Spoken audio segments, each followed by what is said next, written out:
We're going to be palpating the ribs from a prone position. So my objective is to try to count as many of these ribs as we work our way up, starting from number 12, and I'm going to get as close as I can towards number 1. First of all, trying to find rib number 12, one of your floating ribs. I'm going to identify the top of the iliac crest, and then inside the soft space between the iliac crest, and then the first bone that I encounter over here is going to be rib number 12. Now, rib number 12 is coming directly off the thoracic body, heading inferior and lateral. So taking caution as you palpate. It can get very sensitive when you get closer to the end or the tip of the rib. So I've found the end of the rib right in here. I'm just placing a finger. I don't want to push on this too hard, but her 12th rib is about that long. From there, I'm going to place a finger above and below it. So I feel the 12th rib here, but above that I feel her 11th rib. And similar to feeling spinous processes, I'm going to count up feeling 3 ribs at a time. So while my fingers are in the interosseous spaces, I feel a rib in the middle, plus I feel a rib above, but there isn't one below here. So number 12, number 11, number 10, 9, 8. Now once I feel number 8, I'm getting really close to the inferior angle, and obviously you will not be able to feel ribs that way. So you want to work your way a little bit more central towards the most posterior aspect of it, which is its tubercle. So I found rib number 8 right in here. So for counting up further, you're going to have to make sure that scapula is somewhat protracted. If it's really retracted, you're not going to be able to feel a lot of ribs, or you're going to have to try to put this in a slack position. So we have a pillow underneath it, trying to lift up the scapula a little bit, and that makes it a little bit softer for me to push over. So back that up, this was rib number 8. Found rib number 7, 6, 5, 4. This is getting considerably more challenging. 3, and rib number 2. Now, rib number 1 is not going to be palpable from the prone position because it basically just arcs forward, heading towards the front and the sternum here. So you're actually better to find rib 1 in front of trapezius, behind the clavicle in this space. So I'm going to save that for the supine position. So in reality, you are really only going to be able to count up towards rib number 2. Now, another way to find rib 2 from the top would be to identify cervical 7, thoracic 1, thoracic 2, head lateral, find the transverse process of that, and then the next item in line would be again that rib number 2. So same red mark that I've kind of left from the first time I palpated, this would be rib number 2, and then I can count down. Now my suggestion, unless the muscle asks for it, is to start at 12, but you can use the method of going off of a spinous process to try to find the rib as well. Just remember that as you go further down on your spinous processes, they are not always in alignment with their transverse process. The TVP is what will help you find the rib that's associated with it. So from a posterior view, you can find all the way from 12 up towards 2. 2 is just a little bit challenging, and so it would be 3 and 4 because they're underneath the thickened tissue of trapezius, rhomboids, inner erectors, plus serratus posterior.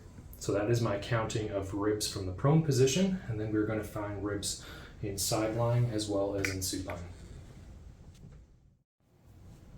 So we're going to be counting ribs from the sideline position. So we're going to be utilizing this for when I need to palpate some of the muscles like serratus anterior, or some of the obliques running forward, or some of, again, the transverse abdominis in this area, or internal oblique.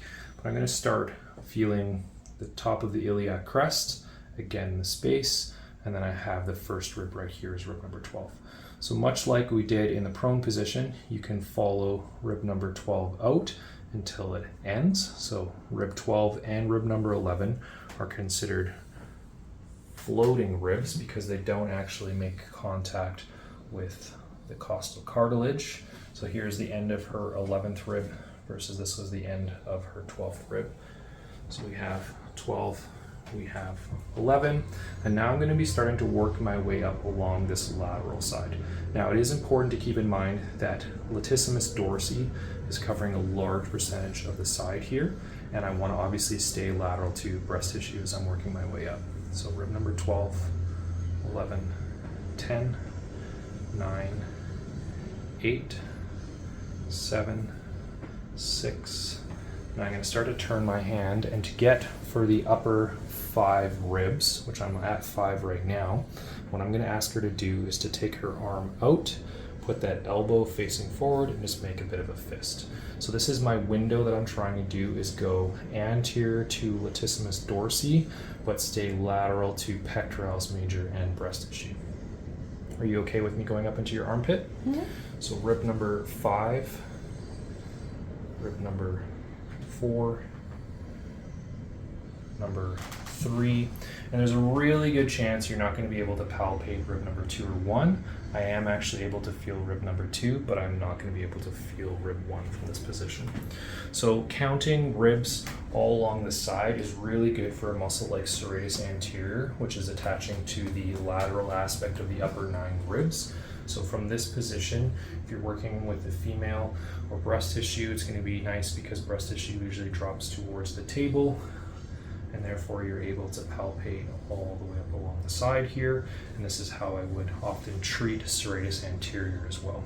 So you can go underneath the latissimus dorsi and the scapula to feel the lateral aspect of those ribs, as well as sometimes you can start to go underneath pec major to access pectoralis minor.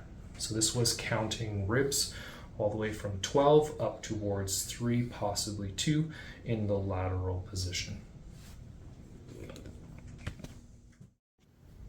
We're going to be palpating the ribs from supine now. So I'm going to be palpating towards the bottom.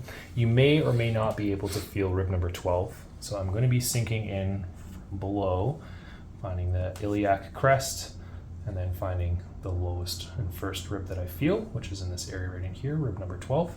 And again, we're finding its end. Going a little bit up from that, we have rib number 11.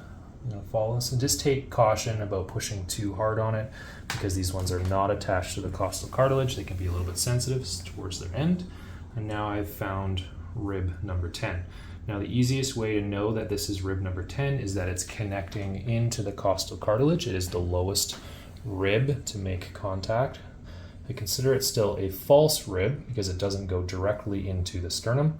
However, it is easy to prove that you're on number 10. I'm going to be going up to counting to number 9 and then number 8. And at this point, I'm going to ask for you to take your opposite hand and just elevate breast tissue for me. Great.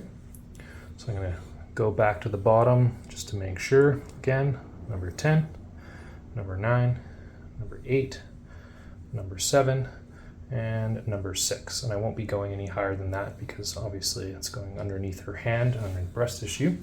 So I'm going to go a little bit lateral this time, number 6, and now I can access a little bit more of number 5.